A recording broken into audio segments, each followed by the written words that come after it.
कांग्रेस ने अपने भविष्य की सियासी दशा और दिशा को तय करने के लिए बीजेपी के सबसे मजबूत गढ़ गुजरात को चुना है। कांग्रेस का 2 दिवसीय अधिवेशन गुजरात के अहमदाबाद में हो रहा है। कांग्रेस की देश के केवल 3 राज्यों में सरकार है। गर्मी के लिहाज से हिमाचल प्रदेश कांग्रेस के लिए सबसे मुफीद जगह हो सकती थी और चुनाव के मद्देनजर बिहार अहम हो सकता था, लेकिन वह सब छोड़कर कांग्रेस ने बीजेपी की राजनीतिक प्रयोगशाला माने जाने वाले गुजरात को ही चुना। ऐसे में सवाल उठता है कि राहुल गांधी ने सीधे पीएम मोदी और अमित शाह के गृह राज्य गुजरात को अधिवेशन के लिए ही क्यों चुना।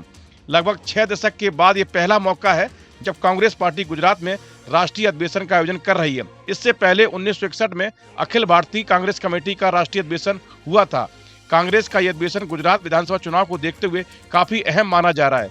कांग्रेस का यह अधिवेशन उस गुजरात में हो रहा है जहां वह पिछले 3 दशक से सत्ता से बाहर है।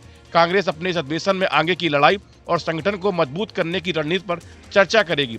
ऐसे में सवाल उठता है कि क्या कांग्रेस बीजेपी गुजरात में हरा पाएगी, जिसका दावा राहुल गांधी ने संसद में किया था। जी, बापू की और पटेल साहब की धरती पे आज हम लोग गुजरात के कांग्रेस के साथियों के आमंत्रण पे हैं। कर्नाटक में पिछली बैठक जब हुई थी, जिसमें गांधी जी के कांग्रेस अध्यक्ष बनने के 100 साल पूरे हुए थे, उस उपलक्ष्य में वहाँ न्योता दिया था कि अगली बैठक हम लोग चाहेंगे कि गुजरात में की जाए। तो अगली बैठक ये गुजरात में हम लोग उपस्थित हैं। गुजरात के अहमदाबाद में 2 दिवसीय कांग्रेस का राष्ट्रीय अधिवेशन साबरमती रिवरफ्रंट पर आयोजित हो रहा है। मल्लिकार्जुन खड़गे, राहुल गांधी, सोनिया गांधी समेत 3000 से अधिक डेलीगेट्स मौजूद रहेंगे। इस अधिवेशन के स्वागत के लिए बनाए गए पोस्टर सभी के लिए आकर्षण का केंद्र बन गए हैं। देश में ट्रेंडिंग में चल रहे घिवली स्टाइल के पोस्टरों का जादू छाया हुआ है। एयरपोर्ट रोड से इवेंट सेंटर तक लगे पोस्टरों में कांग्रेस नेताओं की पोस्टर बार की झलक साफ दिखाई दे रही है। वर्ष 1961 के बाद यानी 64 साल बाद गुजरात राज्य में एआईसीसी का अधिवेशन हो रहा है। अखिल भारतीय कांग्रेस समिति कांग्रेस पार्टी की सर्वोच्च समिति है, जिसका पहला अधिवेशन वर्ष 1885 में हुआ था। वर्ष 1938 में गुजरात में आयोजित हरिपुरा अधिवेशन से भारत की आजादी की नींव रखी गई थी। ऐतिहासिक हरिपुरा अधिवेशन ने कांग्रेस ने भारत के लिए पूर्ण स्वराज का प्रस्ताव पास किया था। 8 अप्रैल 2025 को शाहीबाग के सरदार साहब के ऐतिहासिक सरदार स्मारक में सुबह 11:30 महत्वपूर्ण कांग्रेस वर्किंग कमेटी की बैठक आयोजित होगी। ऐसे में कांग्रेस जानती है कि आजादी के इतिहास और उसके बाद भारत के स्वरूप में गुजरात की कितनी बड़ी भूमिका रही है। कांग्रेस की रणनीति अधिवेशन के बहाने महात्मा गांधी व सरदार पटेल की विचारधारा के दम पर अपना सियासी वनवास खत्म करने की है। सरदार वल्लभ भाई पटेल राष्ट्रीय स्मारक में CWC में देश भर के 262 कांग्रेसी नेता पहुंचे, जिसकी अध्यक्षता मल्लिकार्जुन खड़गे ने की। वहीं गुजरात में कांग्रेस की ताकत की बात करें तो वह लंबे समय से सत्ता से बाहर है। कई दशकों से सत्ता से बाहर रहने का यह असर हुआ कि कांग्रेस गुजरात में नेतृत्व के संकट का भी सामना कर रही है।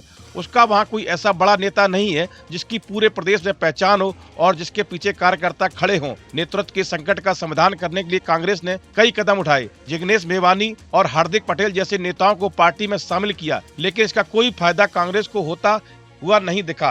कांग्रेस ने पटेल को प्रदेश अध्यक्ष तक बनाया, लेकिन वो पार्टी में जान नहीं फूंक सके और अंततः बीजेपी में शामिल हो गए। राहुल ने जिस समस्या की ओर इशारा किया है, उसे इस तरह समझ सकते हैं कि कांग्रेस राज्य की सत्ता से कई दशक से गायब है, लेकिन उसके नेताओं का कारोबार दिन रात बढ़ा हुआ है। वह भी तब जब राज्य में बीजेपी की सरकार है। पिछले 5 विधानसभा चुनाव की बात करें तो राज्य में करीब 30% वोट कांग्रेस के पास है।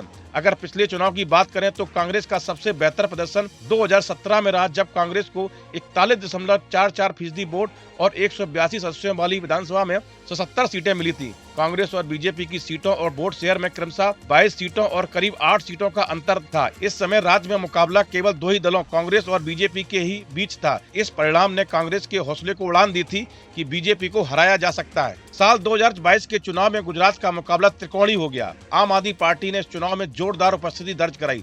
इसका परिणाम यह हुआ कि 179 सीटों पर लड़ने वाली कांग्रेस केवल 17 सीटें ही जीत पाई और 41 सीटों पर उसकी जमानत जब्त हो गई। उसका वोट फीसद 41.44% से घटकर 27.28% रह गया। वहीं आप ने 12.92% वोटों के साथ 5 सीटें जीत ली। उसने कांग्रेस के वोटों में ही सेंध लगाई थी। इसका परिणाम यह हुआ कि बीजेपी ने इस चुनाव में ऐतिहासिक जीत दर्ज की। उसे 52.5% वोट और 156 सीटें मिली। इस चुनाव के बाद कांग्रेस के 5 विधायक उसका साथ छोड़कर बीजेपी से हाथ मिला चुके हैं। शायद इसी समस्या की ओर राहुल गांधी ने इस साल मार्च में इशारा किया था। गुजरात में अगला विधानसभा चुनाव 2017 में होना है, उसकी तैयारी कांग्रेस ने अभी से शुरू कर दी है। गुजरात में हो रहा कांग्रेस का अधिवेशन उसी तैयारी का परिणाम है। नरेंद्र मोदी ने गुजरात में मुख्यमंत्री रहते हुए जो काम किए उसे बीजेपी विकास के गुजरात मॉडल के रूप में पेश करती है, लेकिन बीजेपी के गुजरात मॉडल को उसके अपने ही यूपी मॉडल से चुनौती मिलने लगी है। ऐसे में कांग्रेस को अब गुजरात में उम्मीद नजर आने लगी है। उसे लगने लगा है कि बीजेपी को गुजरात में हराया जा सकता है, लेकिन अमित शाह और मोदी के गढ़ में सेंध लगाना इतना आसान नहीं है।